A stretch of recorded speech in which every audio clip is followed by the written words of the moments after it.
Hello everyone, welcome back to the channel. Today we were going to talk about one of the most important and urgent topics that people rarely discuss honestly: how you should actually prepare for World War III.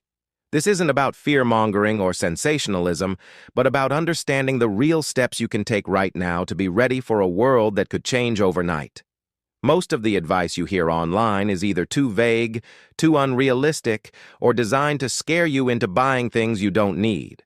In this video, we'll break down what you should truly focus on if a global conflict ever escalates. The first thing to understand is that preparation is not only about weapons, bunkers, or stockpiles of canned food. The truth is, most people will not be in active combat zones, but everyone will be affected by the ripple effects of war. Disruptions to supply chains, economic collapse, food shortages, and cyber attacks are far more likely to impact your daily life than direct fighting. That means your first line of preparation should be securing the essentials you and your family need to survive without outside support for weeks, possibly months. Start with water. In any crisis, clean water becomes the most precious resource.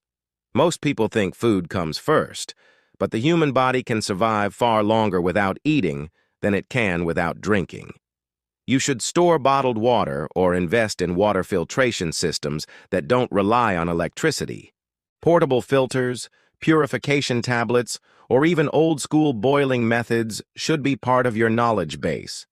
The goal is not just to stockpile, but to understand how to create safe water from unsafe sources. Next comes food. In a World War III scenario, supermarkets would be stripped clean in hours, and supply trucks might not arrive for weeks.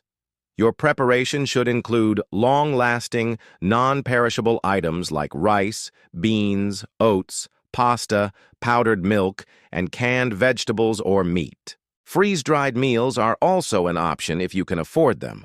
But it is not just about having food stored away, it is about knowing how to stretch it, cook it without power, and supplement it with small-scale gardening if the crisis drags on. Even if you live in an apartment, you can grow herbs, sprouts, or small vegetables indoors to supplement nutrition.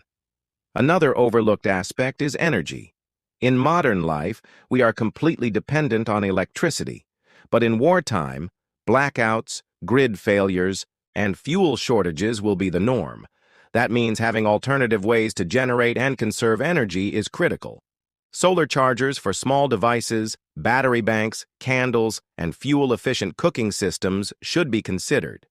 If you live in a colder climate, extra blankets, thermal clothing,